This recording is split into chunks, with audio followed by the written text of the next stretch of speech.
The credit card statement lay open on my kitchen table like a wound that wouldn't heal. $17,000. Wedding flowers, catering deposits, venue fees, all charged to the card I'd foolishly added Zoe to for emergencies 3 years ago. My daughter's wedding expenses, paid with my teacher's pension and the small inheritance from Donald's life insurance. I traced my finger along the itemized charges, each one a small betrayal. Enchanted Gardens florist, $3,200. Bella Vista reception hall, $8,500. Morrison's catering, $4,800. The numbers blurred as my eyes filled with tears I refused to let fall. At 62, I should have known better. I should have learned by now that my children's love came with price tags attached. The house felt cavernous around me, filled with the echoes of a family that had slowly, methodically, erased me from their lives. Donald's reading chair still sat by the window, though he'd been gone 4 years now. I'd kept everything exactly as it was the day he died, partly from grief, partly from the desperate hope that maintaining the familiar would somehow keep me tethered to a time when I mattered to someone. My phone buzzed against the granite countertop. The kitchen island Donald had surprised me with for our 20th anniversary. A text from Zoe. "Hey Mom, can you pick up some groceries for us? Running late from wedding stuff. Just the usual. Thanks." The usual. As if I were hired help. As if the $17,000 I'd unknowingly funded her dream wedding with meant nothing. As if I were nothing. I set the phone face down and returned to the statement, running calculations in my head. My monthly pension was $2,800. After the mortgage, utilities, and basic expenses, I had perhaps $400 left each month. At this rate, paying off Zoe's wedding would take me. The front door slammed, followed by the familiar sound of my son Jerry's heavy footsteps. He'd moved back in 6 months ago after his divorce, claiming he needed time to get back on his feet. At 34, Jerry had perfected the art of temporary arrangements that became permanent impositions. "Mom, I need to borrow your car tonight," he called from the hallway, not bothering to come into the kitchen. "Rebecca and I are going to look at that apartment in Riverside." Rebecca. The 26-year-old yoga instructor he'd been dating for 3 months, who treated my home like her personal spa retreat. She did her meditation practices in my living room, leaving crystals and sage burning that triggered my allergies. When I'd gently mentioned it, Jerry had accused me of being unwelcoming and stuck in the past. "Jerry?" I called back, my voice steady despite the rage building in my chest. "Can you come here, please?" He appeared in the doorway, already irritated. His dark hair was disheveled, and he wore the expensive jeans I'd bought him for Christmas, back when I thought gifts might bridge the growing distance between us. "What's up? I'm kind of in a hurry." I gestured to the credit card statement. "Did you know about this?" Jerry's eyes flicked to the papers, then away. A tell I'd learned to read when he was 10 years old and stealing cookies from the jar. "Know about what?" "Your sister charged $17,000 to my credit card for her wedding." A pause. Then a shrug that made my blood run cold. "Yeah, she mentioned something about that. Look, Mom, it's just money. You can afford it. And Zoe's been so stressed about the wedding." "Just money?" The words came out sharper than I intended. "Jerry, this is my entire emergency fund. It's a loan," he said, examining his fingernails. "She'll pay you back eventually. Besides, you've got the house, your pension. You're fine." I stared at my son. This man I'd raised, whose scraped knees I'd bandaged, whose dreams I'd supported through 2 failed business ventures, and a marriage that ended because he couldn't hold a job longer than 8 months. Who now stood in my kitchen, in my house where he paid no rent, dismissing my financial security as inconsequential. "Where's Zoe's engagement dinner?" I asked suddenly, changing tactics. Jerry froze. "What?" "The engagement dinner. I haven't received an invitation." "When is it?" Another pause. Longer this time. "Oh, that. Yeah, I think they might have already had it. Like, a small thing. You know how Zoe is about keeping things intimate. The lie hung in the air between us like a physical thing. I could feel it settling into my bones, joining the accumulated weight of 1,000 small exclusions, dismissals, and casual cruelties. Birthday dinners I wasn't invited to. Grandchildren's recitals I learned about through Facebook posts. Family photos I wasn't included in because you never like how you look in pictures, Mom. I see. I folded the credit card statement carefully, precisely. And the wedding? Will I be attending that? Of course you're invited to the wedding, Mom. Don't be dramatic. Dramatic. As if asking to be included in my own daughter's life was theatrical overreach. Keys are on the hook, I said quietly. Try to have the car back by midnight. Jerry grabbed the keys and paused at the doorway. For a moment, I thought he might apologize, might acknowledge the hurt in my voice. Instead, he said, "Oh, and Rebecca's going to stay over tonight. We'll try to keep it down." The front door slammed again, leaving me alone with the credit card statement and the growing realization that somewhere along the way, I'd become a stranger in my own life. I walked to Donald's chair and sat down heavily. Outside, the neighborhood was settling into evening routines. Mrs. Duncan across the street was watering her garden. The Morrison kids were riding bikes in their driveway. Normal families doing normal things, while I sat surrounded by the debris of relationships I'd spent decades nurturing, only to discover they were built on my utility rather than my worth. My phone buzzed again. Another text from Zoe. Forgot to mention, can you handle the catering deposit for next month? It's only like $2,000. Dad's life insurance should cover it, right? You're the best. Only $2,000. Dad's life insurance should cover it. Donald's life insurance, which had already been decimated by his medical bills, Jerry's last business opportunity, and now Zoe's dream wedding. The life insurance that was supposed to ensure I could age with dignity, that was my safety net for the inevitable medical expenses and care I'd eventually need.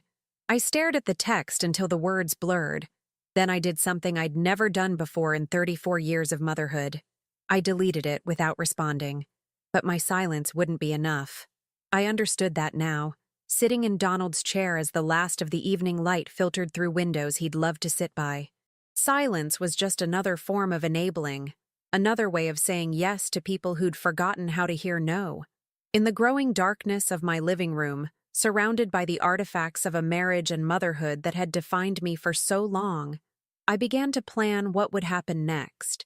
Because if my children had decided I was valuable only for what I could provide, then perhaps it was time they learned what happened when that value was removed.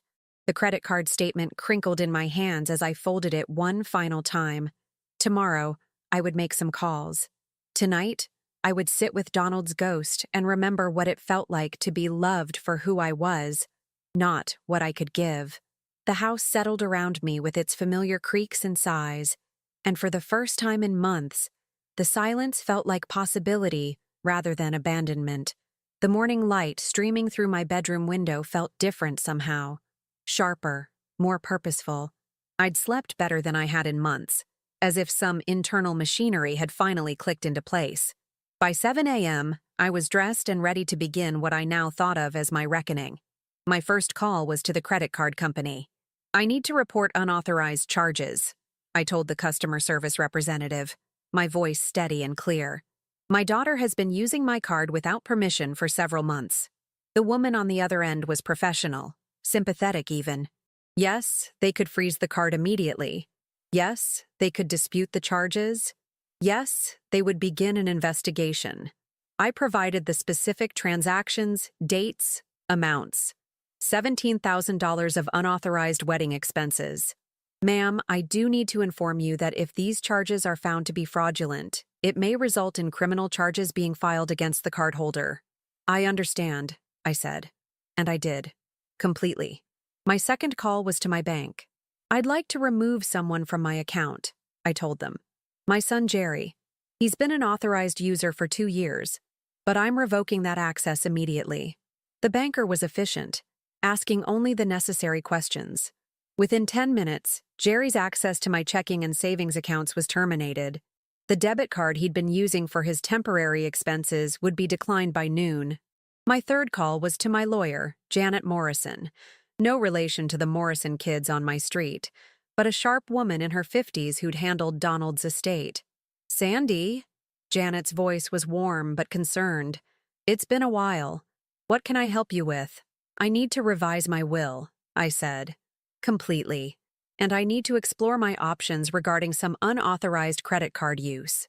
We scheduled an appointment for that afternoon. By 9 a.m., I was sitting in my car outside Riverside Elementary, where I'd taught third grade for 32 years before retiring. The parking lot was busy with morning drop-offs, and I watched parents hurrying their children toward the building with lunchboxes and backpacks, the same daily ritual I'd witnessed for decades. My phone rang. Zoe. I let it go to voicemail. It rang again immediately, then again. On the fourth call, I answered. Mom, thank God. Zoe's voice was frantic. Something's wrong with your credit card.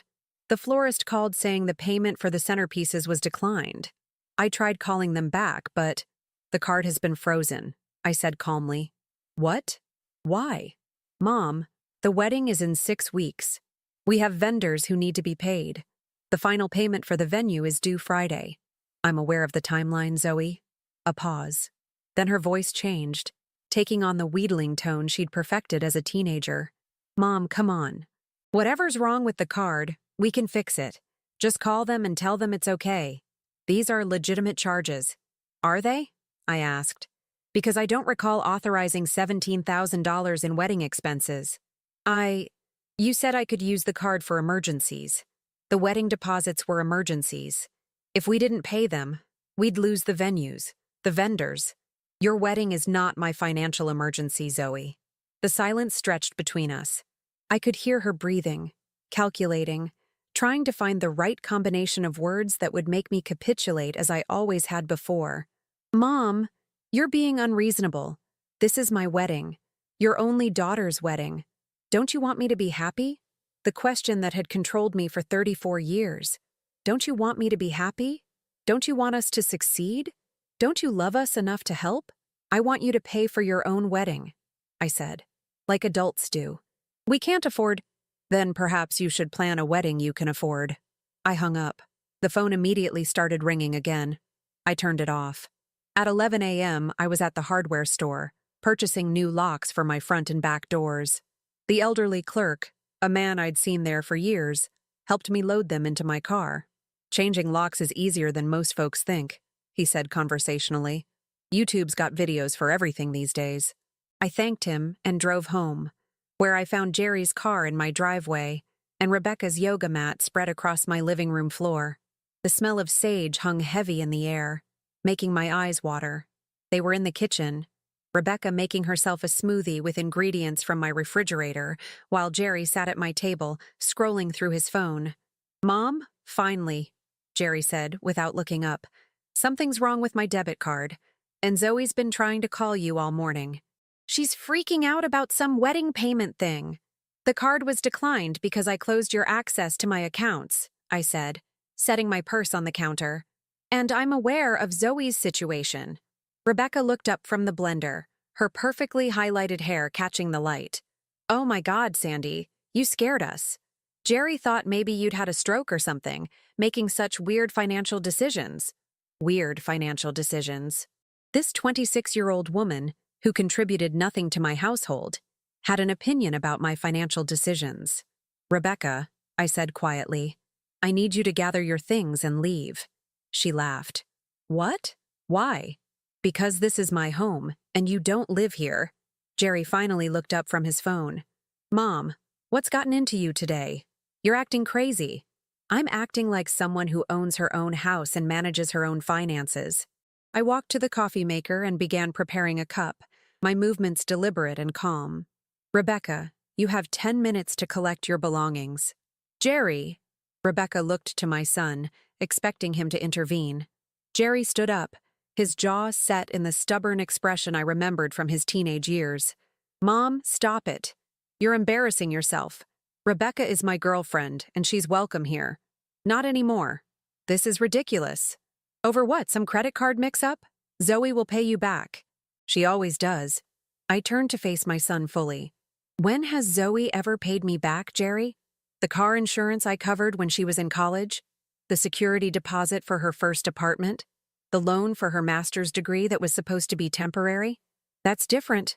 That's what parents do. No, I said. That's what I did. Past tense. Rebecca had gone very still, the smoothie forgotten. Maybe I should go, she said quietly. Yes, I agreed. You should. Jerry's face was flushing red. If Rebecca leaves, I leave too. The ultimatum hung in the air between us. For 34 years, those words would have terrified me.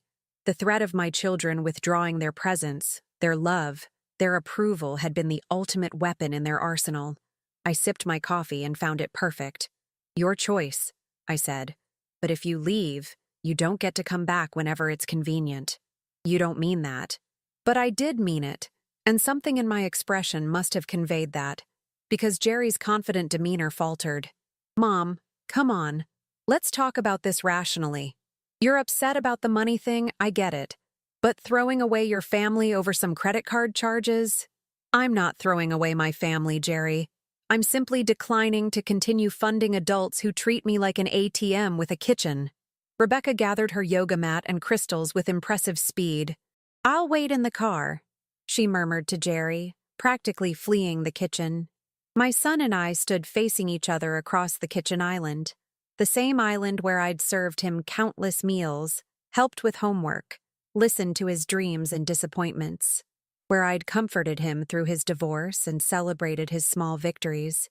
This isn't you, Mom, he said, his voice softer now, trying a different approach. You're not cruel. You don't cut people off. You're the one who keeps the family together.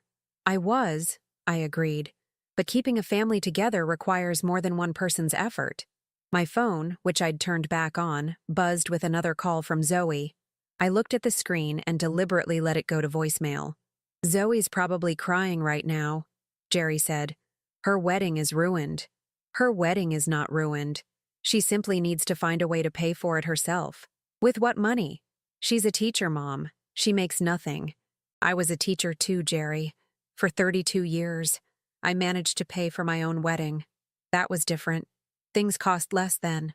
Things cost less because people planned according to their means. Jerry was quiet for a long moment, studying my face as if seeing me clearly for the first time in years. What do you want from us? He asked finally. It was a good question. What did I want from them? An apology? A recognition of how they'd taken advantage of my love? A promise to change? I want you to be adults, I said. I want you to take responsibility for your own lives and decisions. I want you to stop treating me like a resource to be exploited. And if we don't, then you'll discover what life looks like without my financial support. Jerry grabbed his jacket from the back of the chair. Fine. You want to play hardball? We can play hardball. But don't expect us to come crawling back when you get lonely and realize you've alienated the only people who love you.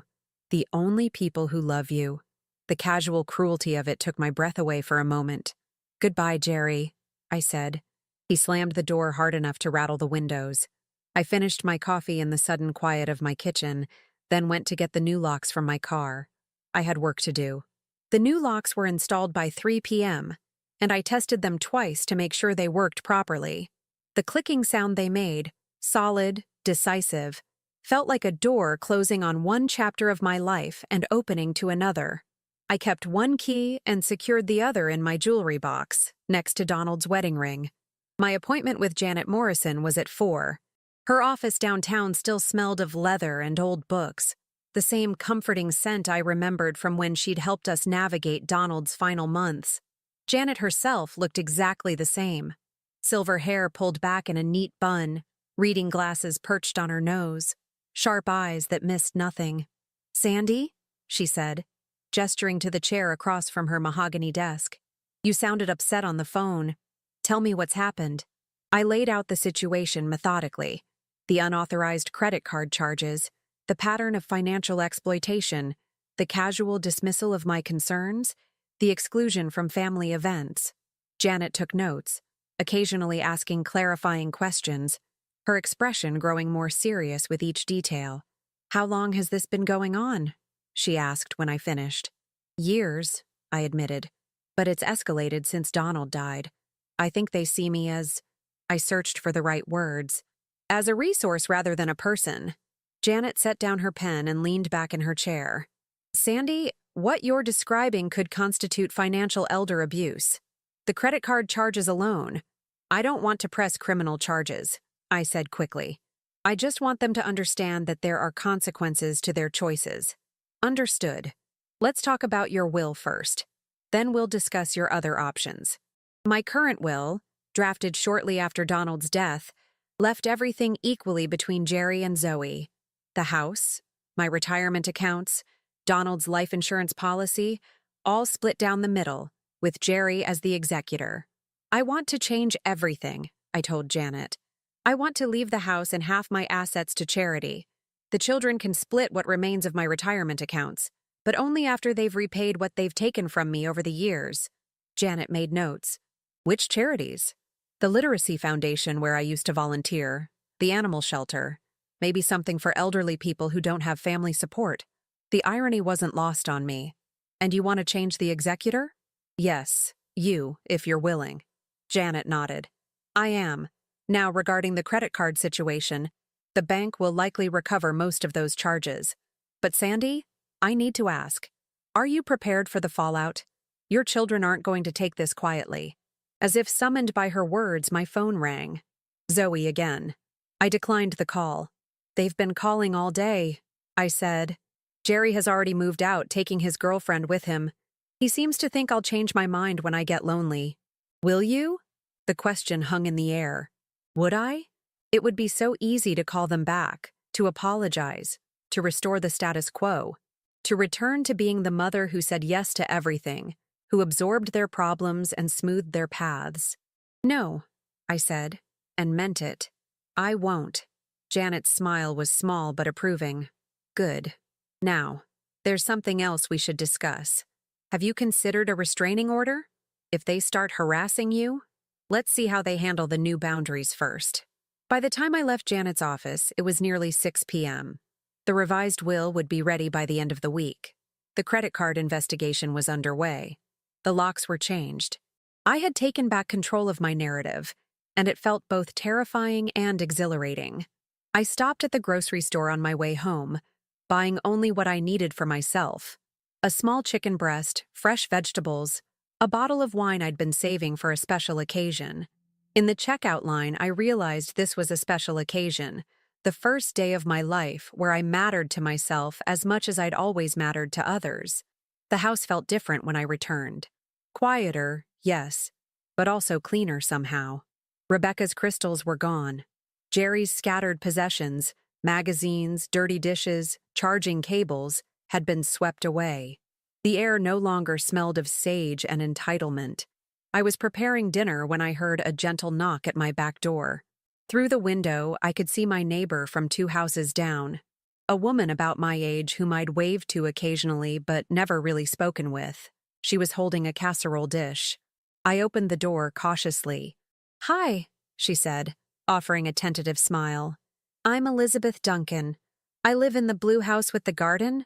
I hope I'm not intruding, but I noticed there was some commotion earlier. Raised voices, and I saw a young man leaving with suitcases. She paused, looking embarrassed. I wanted to make sure you were okay. Elizabeth Duncan, Mrs. Duncan. I'd been watching her tend her garden for years, admiring her roses and vegetable plots.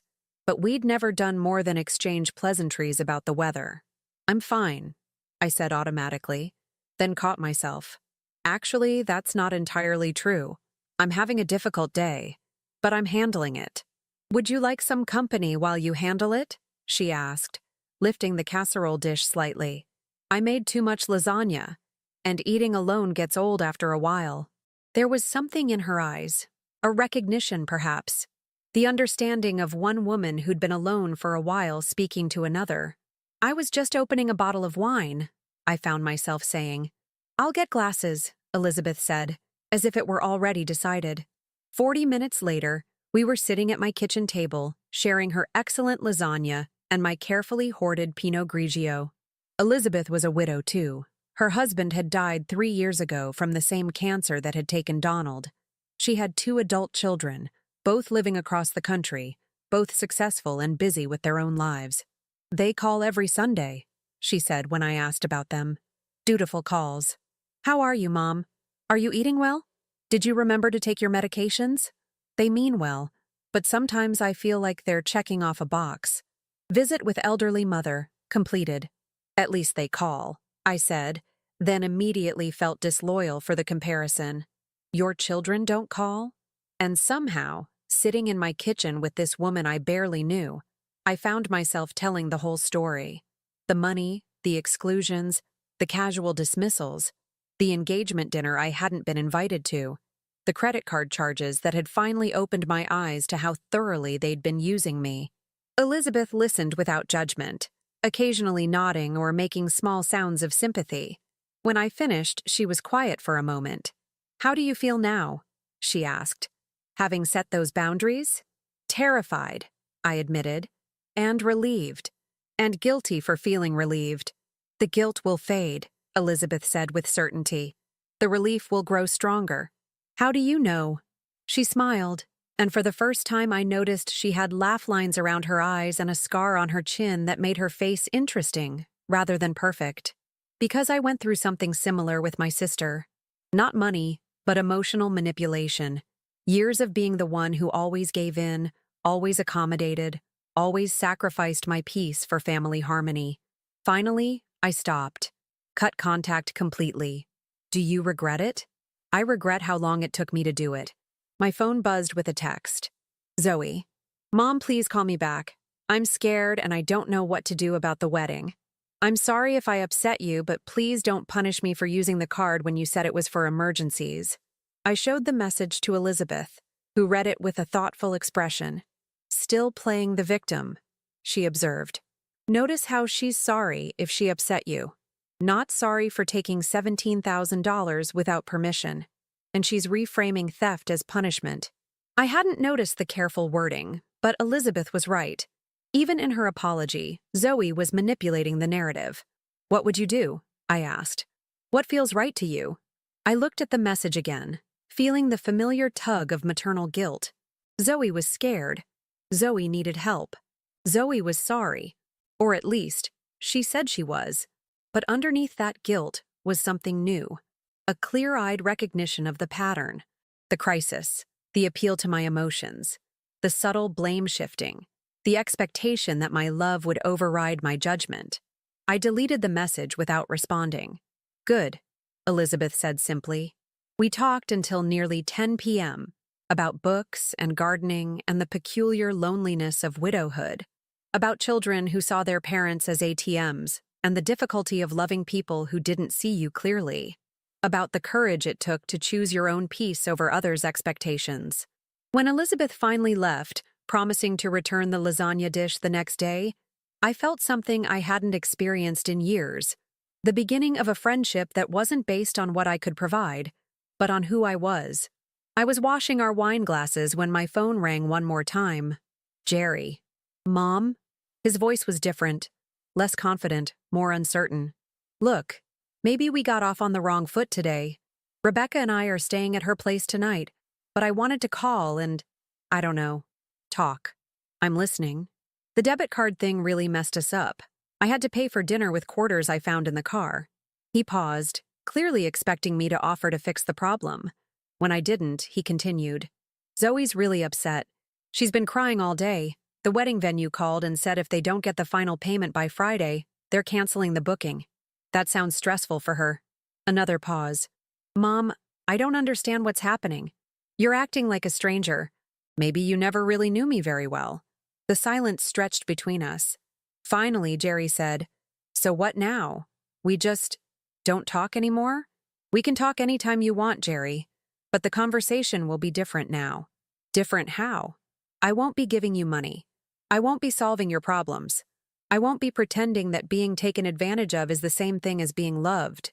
"Jesus, Mom, you make it sound like we're criminals or something." "Aren't you?" The question hung in the air.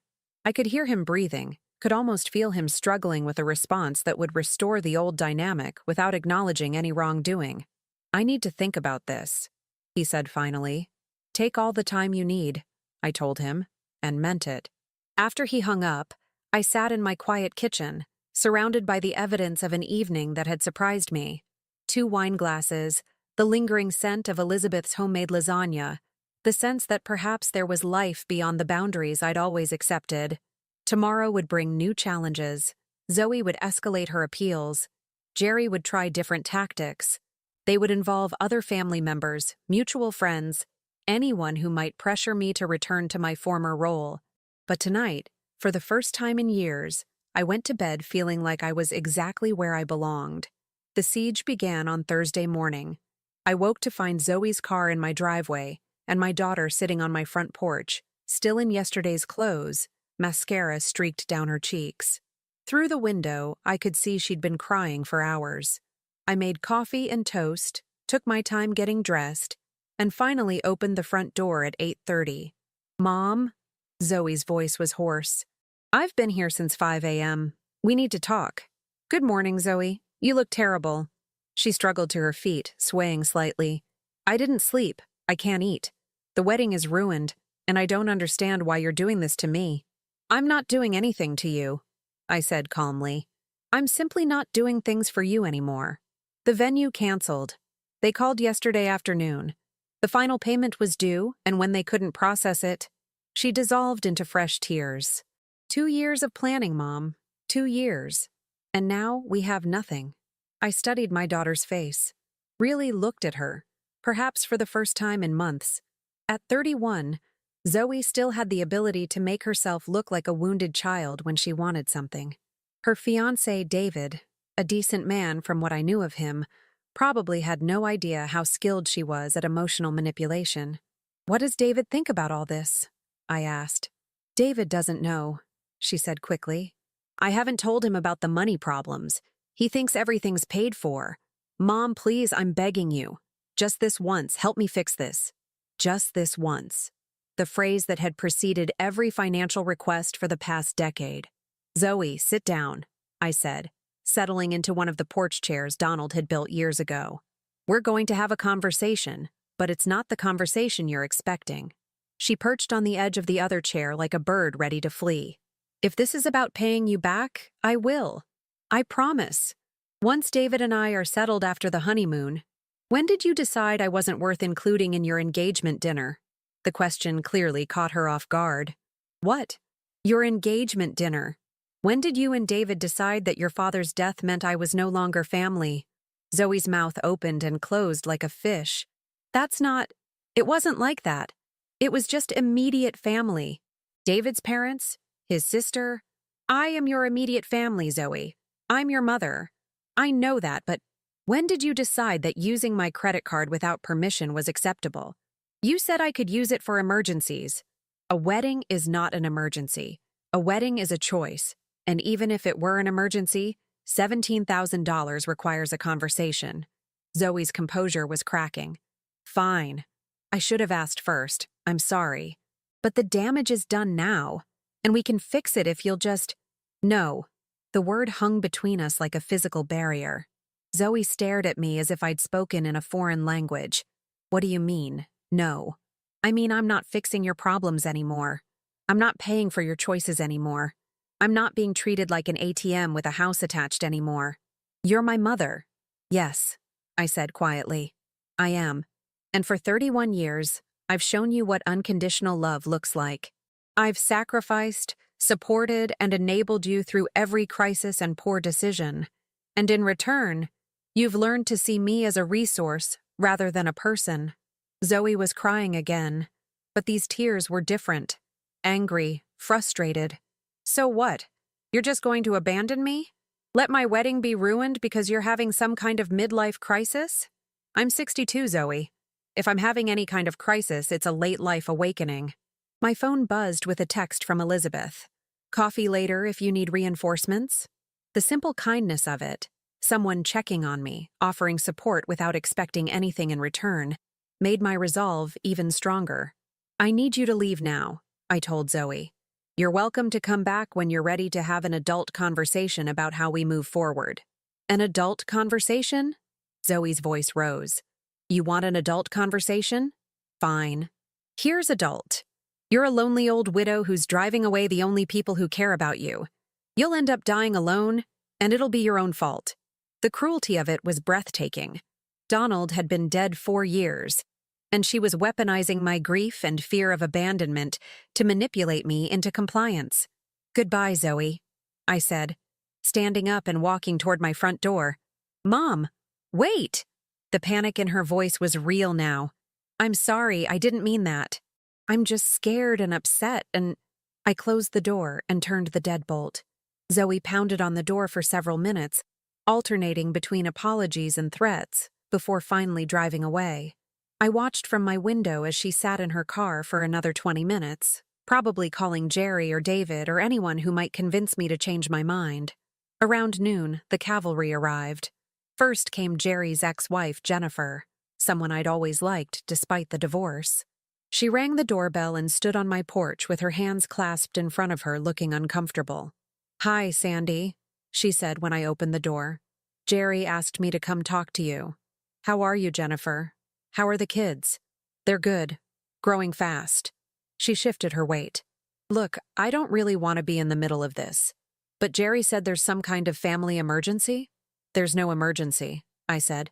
"There's a consequence." I invited her in for coffee and told her the truth about the financial exploitation, the exclusions, the pattern of taking advantage of my love and generosity. Jennifer listened with growing discomfort. "I had no idea," she said finally. "Jerry always made it sound like you were happy to help." "I was. Past tense. He's really struggling, Sandy. The divorce was expensive, and his job situation." She trailed off, realizing she was making my point for me. "Jennifer, you managed to support yourself and 2 children on a teacher's salary. If Jerry is struggling, it's because he's never learned to live within his means." She left shortly after, clearly regretting her involvement. At 2 p.m., David arrived. Zoe's fiancé was a software engineer, quiet and thoughtful, someone who'd always treated me with respect. When I opened the door, he looked genuinely distressed.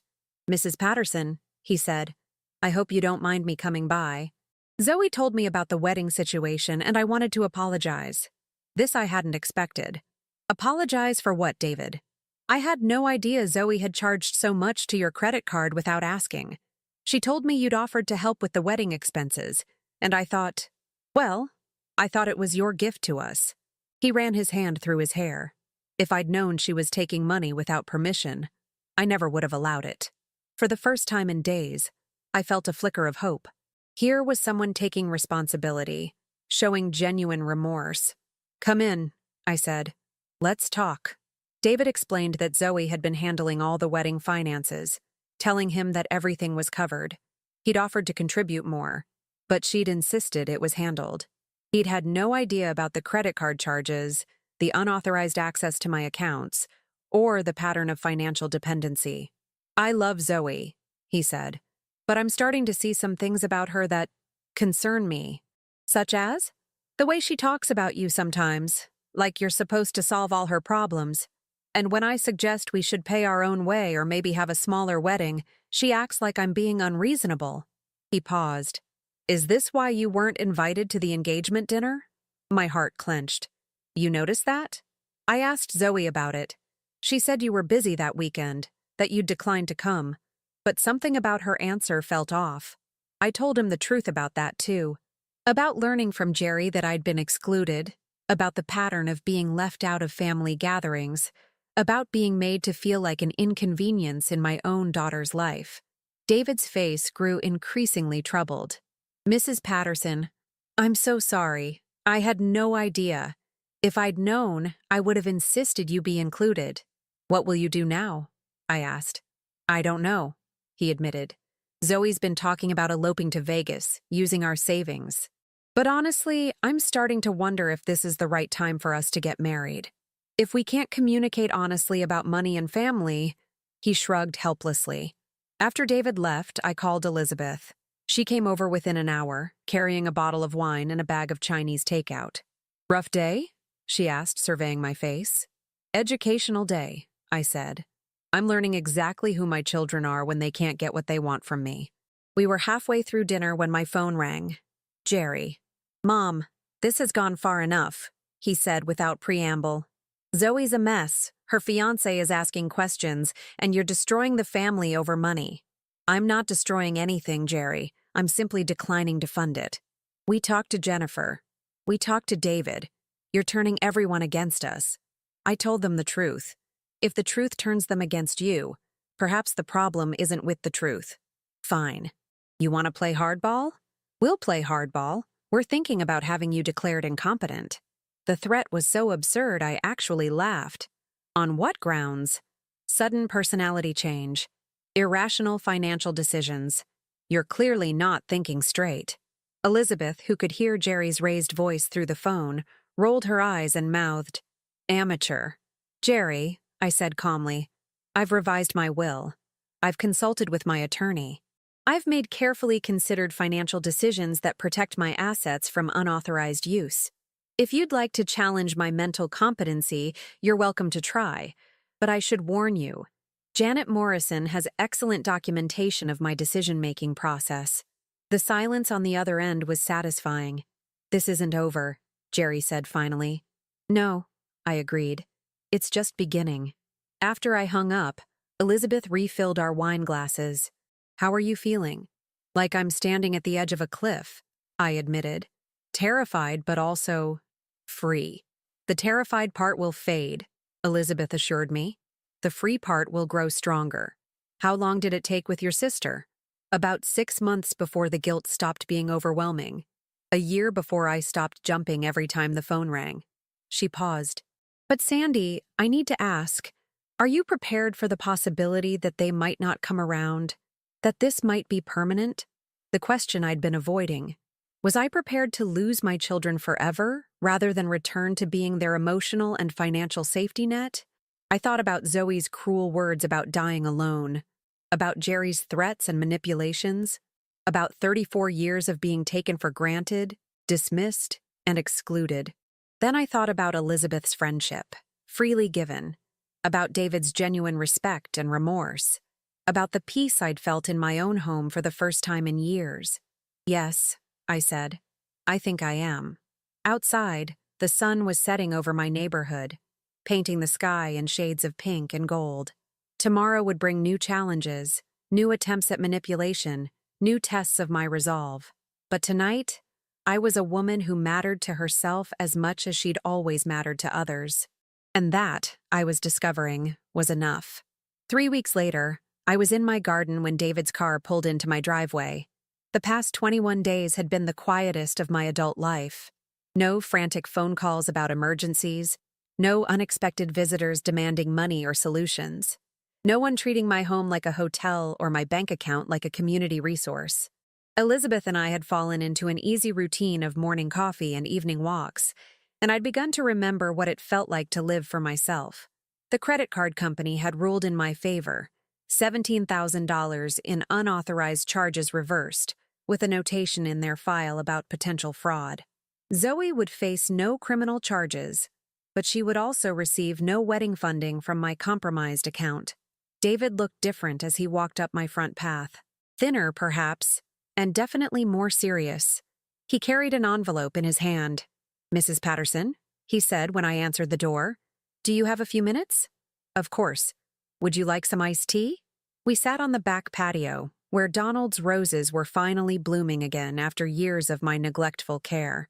I'd been spending more time in the garden lately, rediscovering the peace that came from nurturing something that grew because you tended it, not because you funded it. "The wedding's off," David said without preamble. I set down my glass carefully. "I'm sorry to hear that." "Are you?" The question was direct, without accusation. I considered it honestly. "I'm sorry that you're hurt," I said. "I'm sorry that Zoe couldn't be the person you thought she was. But I'm not sorry that you discovered her true character before making a legal commitment." David nodded slowly. "That's what I thought you'd say. And you're right." He handed me the envelope. "This is for you."